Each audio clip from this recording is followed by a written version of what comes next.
Talk the future of Cam Newton. Where does he land, if anywhere? Fox Bet Sportsbook has set the odds for Cam's next team. Top of the list, the Houston Texans, the favorites, at plus 450, followed by Washington, Dallas, Indy, and then Baltimore. But, Nick, what is more likely? Cam Newton plays or doesn't play this season?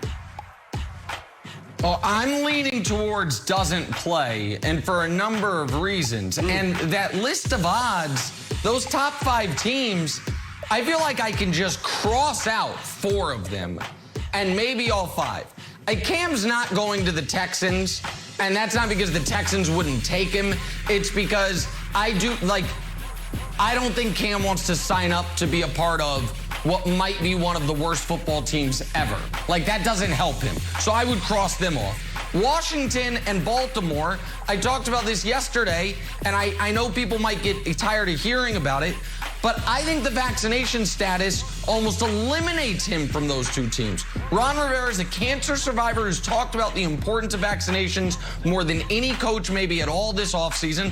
And Baltimore, Lamar's already unvaccinated, so you really wouldn't have the insurance if Lamar misses time. So then you have Indy. Forget what Chris Ballard came out and said yesterday about vaccinations. Set that aside.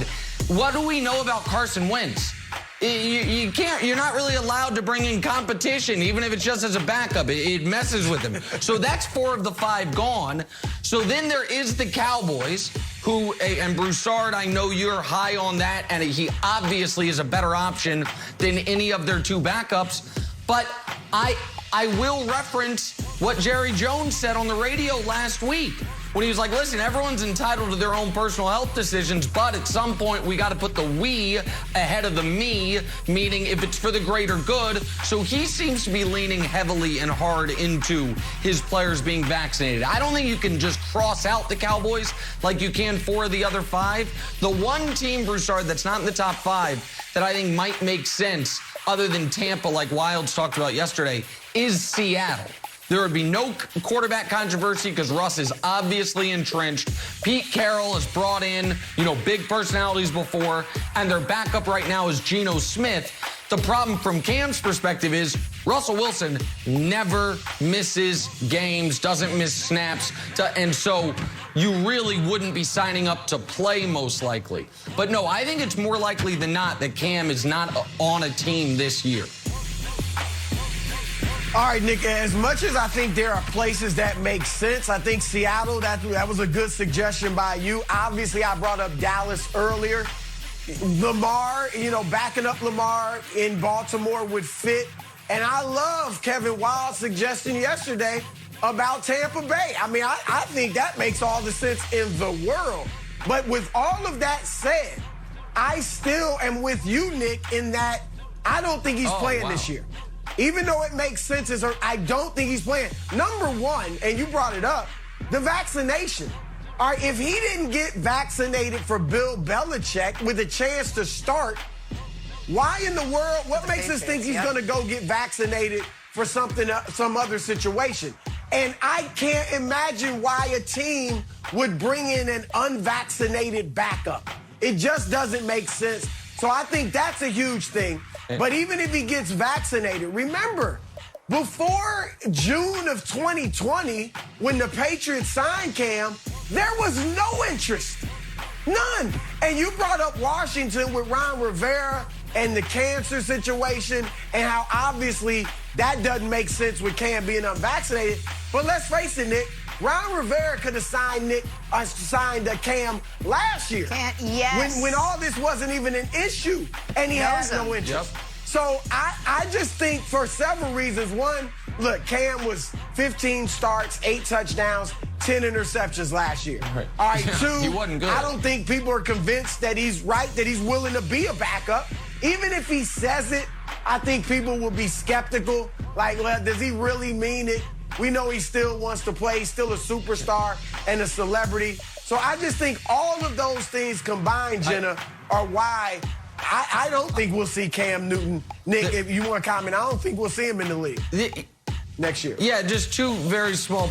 I think where the door opens is if we're middle of the season, there's a really good team and a quarterback goes down, and let's say a quarterback goes down for 6 weeks with 9 weeks left in the year.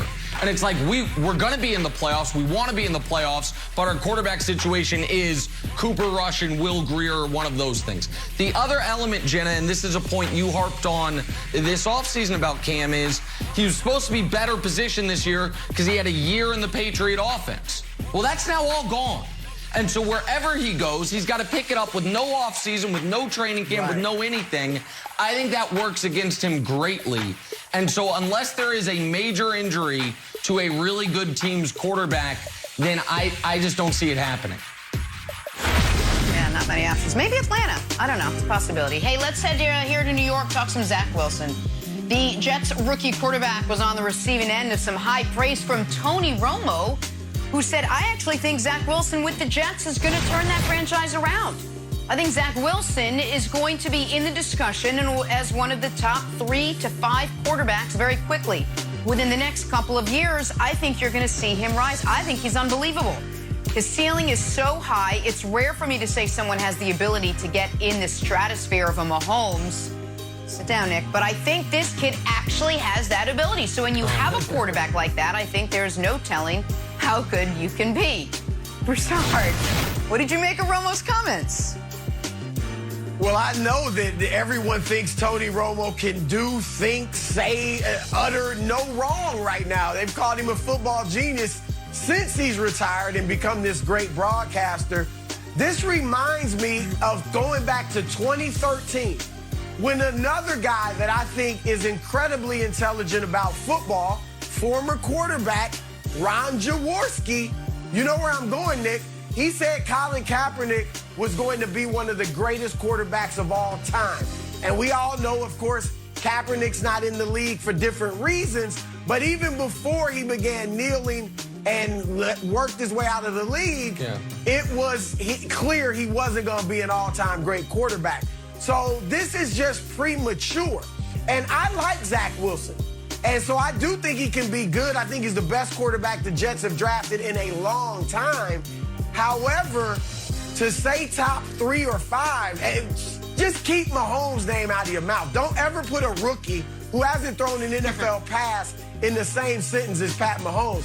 That said, I'll give Romo this, Nick. When you realize, okay, yeah, Tom Brady's 44, he'll be retiring at some point. Aaron Rodgers is about to be 38 in December. Deshaun Watson, his future is in flux. Okay, that takes out 3 of the top 5 already. So if Zach Wilson really is good, okay, maybe he can somehow be in that discussion. But I think it's just premature, Nick. No. Of course it's premature. Here's the thing.